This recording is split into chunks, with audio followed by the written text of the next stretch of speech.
Hey guys, kembali lagi bersama saya, Aryansyah. Pada video kali ini, gua akan membahas salah satu film yang berjudul The Witch Revenge tahun 2024. Tidak pernah lupa, gua serta keluarga mendoakan agar kalian bahagia serta sehat selalu.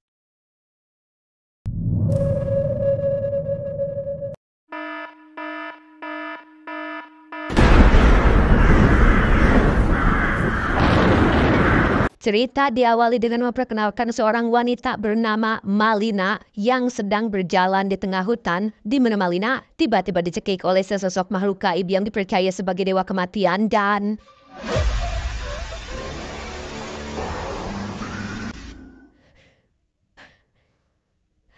Ya, ternyata itu hanyalah mimpi buruk Malina yang mungkin sedang banyak pikiran akibat ingin motor NMAX tapi belum kesampaian. Malina sendiri tinggal bersama sang suami yang bernama Andri dan mereka hidup bahagia di tengah konflik yang sedang menimpa negaranya.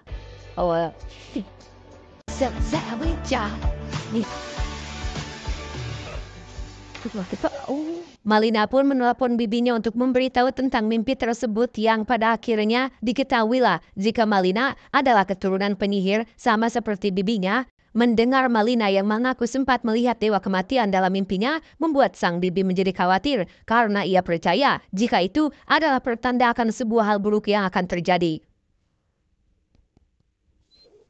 Dengan fakta bahwa negaranya sedang terjadi konflik perang dan tentara musuh sudah masuk ke wilayahnya, Malina dan Andri pun memutuskan untuk pergi keluar kota demi menghindari konflik yang sedang terjadi.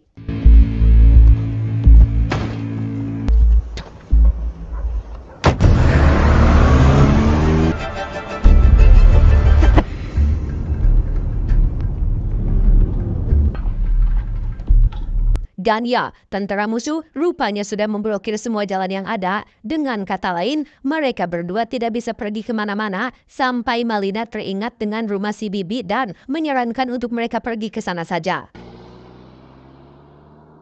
Melalui jalur hutan, Malina dan Andri pun langsung berangkat menuju rumah si bibi yang justru malah menghantarkan diri mereka kepada beberapa tentara musuh yang kebetulan sedang berjaga di hutan tersebut.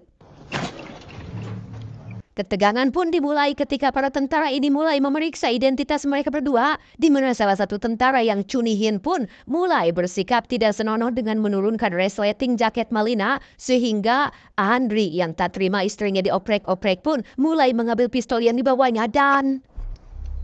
Pranis.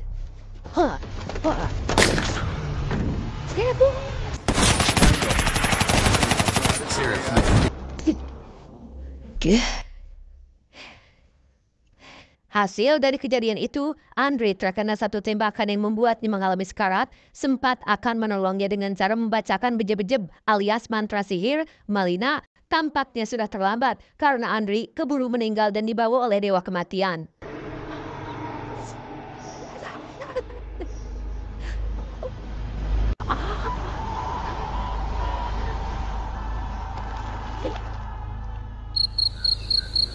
Malina pun membawa jasad Andri ke rumah si bibi. Ia masih belum bisa menerima kehilangan suami tercinta sehingga dengan basic sihir yang sudah diwariskan secara turun-temurun, Malina meminta izin si bibi untuk melakukan sebuah ritual terlarang yang dapat memaksimalkan seluruh kemampuan sihir yang dimilikinya.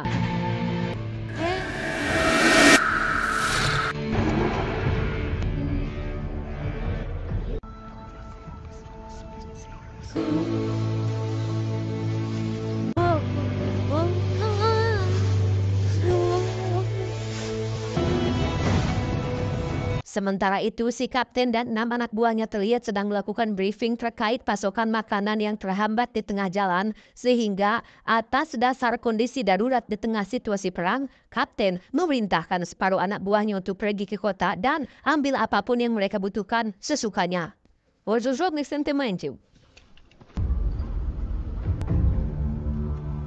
Tempat pertama yang mereka datangi adalah kediaman seorang kakek yang hanya tinggal bersama dengan cucu semata wayangnya. Mereka sekonyong-konyong menghantam si kakek hingga terkapar dan langsung masuk ke dalam rumah untuk menjarah apapun yang ditemukan.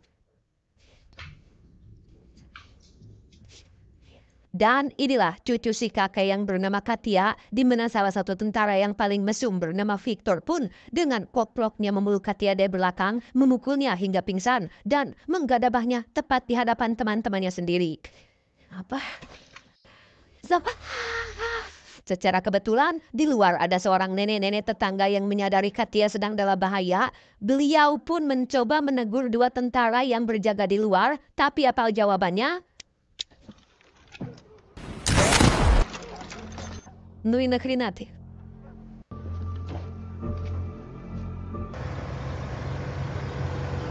Tak hanya menjarah makanan, Victor dan kawan-kawan juga membawa serta Katia dan mobil milik kakeknya. Di mana Malina sendiri terlihat sudah memulai santet pertamanya dengan membuat salah satu anak buah si kapten muntah kain mantra dan meninggal saat itu juga. Lihat, tanya.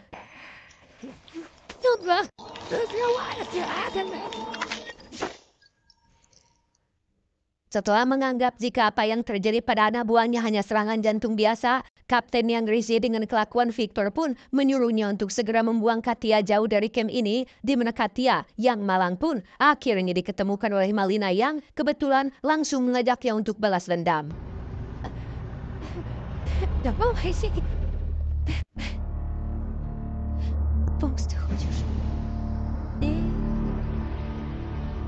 Singkat cerita, larut malam pun poe. Kapten mengalami mimpi buruk seolah berada di tempat seorang penyihir. Ia sebenarnya takut dengan kenyataan bahwa sihir itu ada, tetapi karena terlalu keras kepala, ia pun memilih untuk tidak memperdulikannya. Santet terus berlanjut, kali ini menimpa si Victor yang tiba-tiba kencing darah yang membuat hoholotnya perih, tidak ketulungan. Namun karena malu harus memberitahu yang lain, Victor memilih untuk merahasiakannya saja.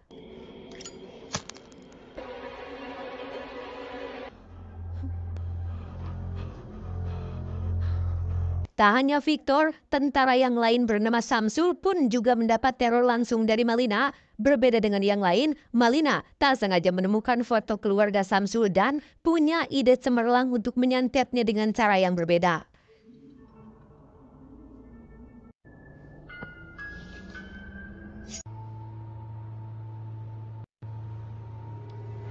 Terakhir, ada satu tentara yang mendapat tugas berjaga. Ia disihir seolah-olah melihat beberapa uang yang tergeletak di atas tanah sampai akhirnya...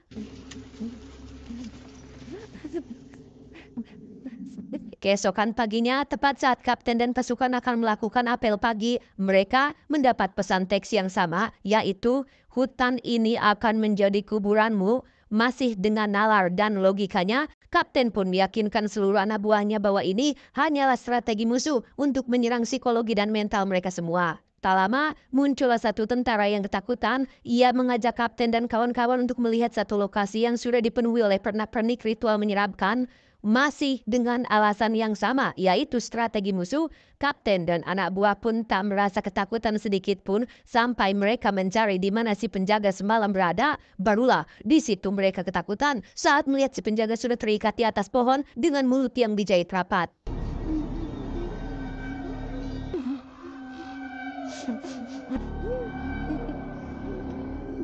Mereka tak sadar jika Malina berada cukup dekat dengan lokasi tersebut, persis seperti boneka voodoo alias boneka santet. Malina pun menggigit boneka tersebut sampai tubuh si penjaga meledak seperti terkena ledakan.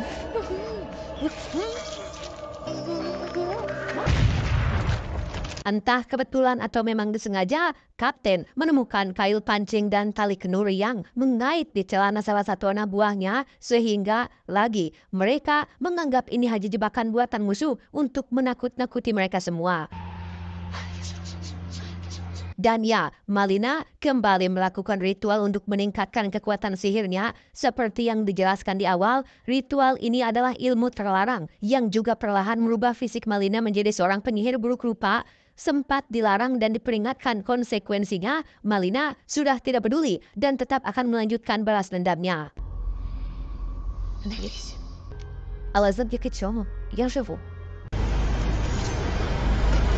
Kembali ke camp si Kapten, kali ini giliran Samsul yang terkena sihir. Ya, seolah melihat foto anak dan istrinya meninggal dalam kecelakaan, sehingga dengan cepat Samsul meminta izin si Kapten agar bisa langsung pulang ke negaranya. Di tengah situasi yang krusial seperti ini, Kapten tentulah menolak permintaan tersebut, di mana saat Samsul sedang sendirian, ia lagi-lagi diperlihatkan dengan gambar mengerikan yang lain, sehingga Samsul nekat mengambil alih kendaraan tim dengan maksud untuk pergi ke bandara.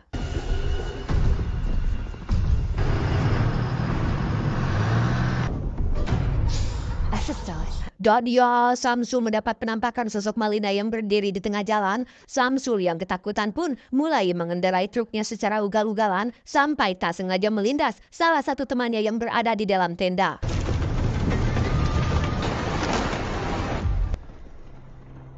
Kapten dan anak buah pun mencoba menyadarkannya dengan cara menghajarnya ramai-ramai, tapi cara itu tidak berhasil karena Samsul sudah terpengaruh oleh sihir yang membuatnya terus merasa ketakutan.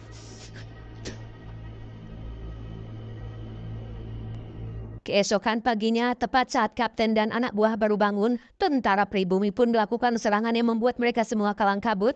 Satu tentara yang menjadi pelaku penembakan nenek-nenek di depan rumah Katia pun akhirnya mendapat gilirannya ketika ia melihat penampakan sepeda yang berlumuran darah, disusul oleh sosok si nenek sendiri yang tergantung di atas pohon sampai akhirnya...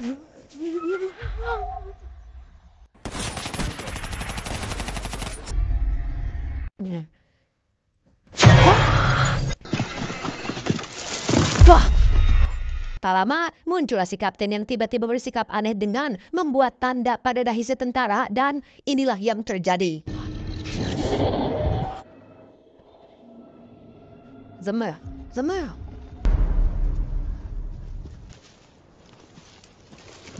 Ya, si tentara yang diketahui bernama Ivan pun mati oleh sosok Malina yang menyamar menjadi si Kapten. Malina mengambil jantung si tentara atau si Ivan sebagai bagian dari upgrade sistem atau ritual peningkatan kekuatan. Si Bibi sempat melarang Malina melakukannya karena secara tidak langsung itu akan semakin merubah fisik Malina menjadi lebih buruk. Tetapi sampai balas dendamnya tuntas, Malina akan tetap melakukannya dan meminta si Bibi untuk menjauh dulu.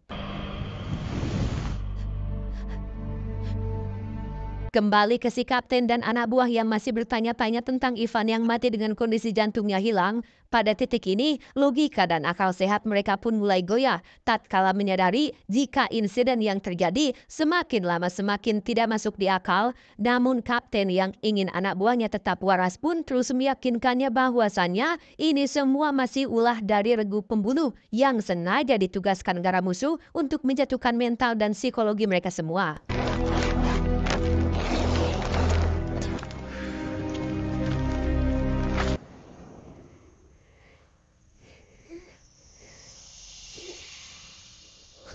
Dan ya, mereka pun dikejutkan oleh kemunculan asap tebal yang entah dari mana asalnya, di mana Malina tiba-tiba muncul tepat di hadapan Kapten dan anak buah untuk memperingatkan jika waktu sudah hampir habis dan mereka akan mati di tempat ini. Apa ke sipit?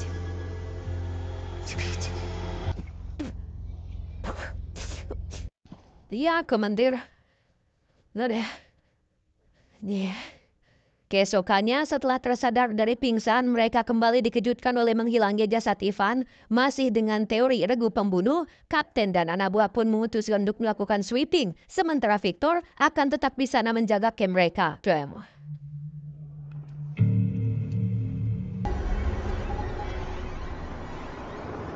Tak lama setelah Kapten dan anak buah pergi, Victor lagi-lagi harus kencing darah yang kali ini lebih parah. Muncul seekor kelabang dari hoholodnya, sehingga Victor yang ketakutan pun segera mengendarai mobil untuk mencari seorang dokter.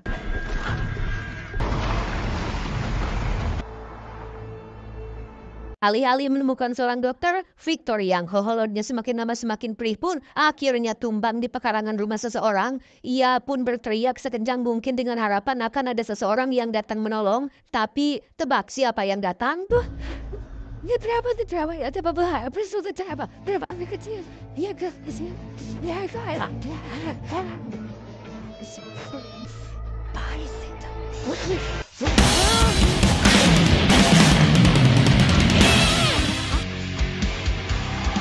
Beralih ke si kapten dan anak buah yang seketika terhenti saat melihat beberapa potongan tubuh Ivan yang terkait pada ranting pohon, di mana Samsul yang sejak awal sudah kena pengaruh sihir pun semakin merasa ketakutan dan memutuskan untuk menembak kepalanya sendiri.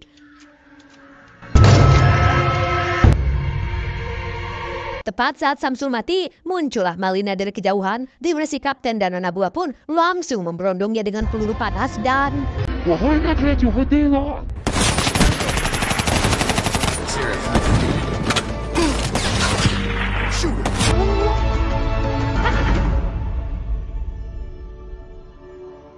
Jangan Anda kira Malina tidak bisa terluka atau kebal terhadap serangan benda fisik, karena faktanya ia masih bisa terluka oleh beberapa peluru yang bersarang di tubuhnya. Namun bedanya, berkat kekuatan sihir yang kini sudah ia kuasai, Malina bisa mengeluarkan peluru tersebut meski tetap merasakan sakit yang luar biasa.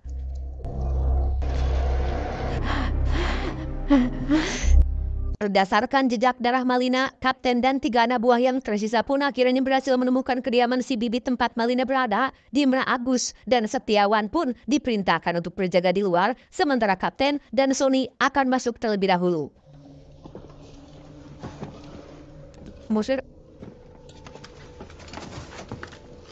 Tak lama setelah kapten dan Sony masuk, Setiawan tak sengaja menyenggol ember yang membuat Agus terkejut dan tak sengaja menjatuhkan udutnya. Karena mereka sedang berada dalam tekanan berat, hal sepele pun menjadi masalah besar yang akan diselesaikan dengan saling adu jotos sehingga...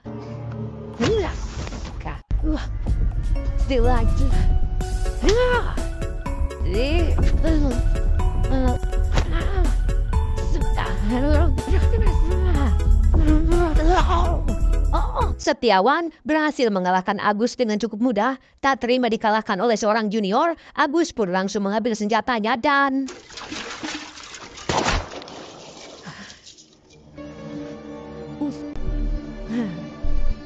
Kembali ke kapten dan Sony yang sudah memasuki sarang penyihir tempat biasa Malina melakukan ritual, di mana mereka berdua tak sengaja melihat cermin ajaib yang dapat memantulkan realita. Sony yang terkejut oleh suara Malina pun langsung menembak dengan senjatanya hingga membuat satu botol pecah dan melelehkan wajahnya sendiri.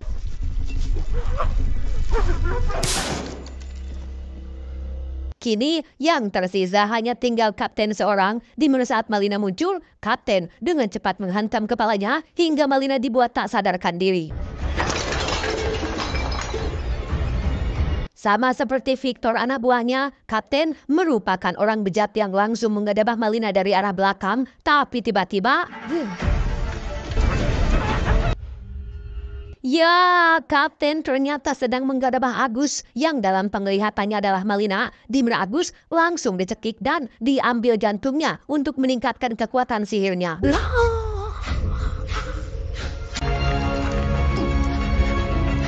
Kapten dengan cepat menyandra si Bibi yang baru datang, namun karena pistolnya kosong, si Bibi berhasil lolos dan Malina langsung memukulnya hingga pingsan.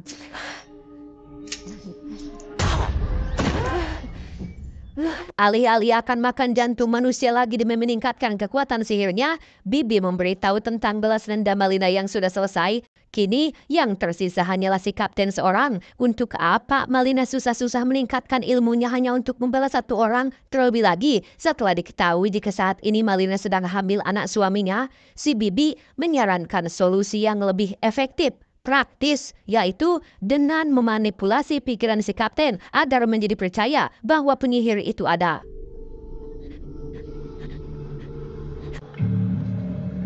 Setelah kapten dikembalikan ke kampnya dengan kondisi gelo, pasukan negara ini pun terlihat melakukan penyergapan karena kapten menjadi orang yang terakhir hidup dan bersikap tidak waras, maka ia dituduh telah melakukan pembantaian terhadap anak buahnya sendiri akibat dari tekanan mental yang ia alami selama berada di tempat ini. 9 bulan kemudian setelah bayi pertamanya lahir, fisik Malina sudah kembali normal setelah membuang seluruh kekuatan sihir dan pengaruh jahatnya.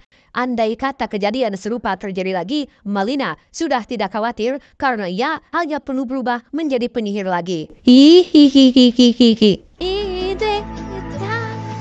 Tamat ending yang cukup membagongkan.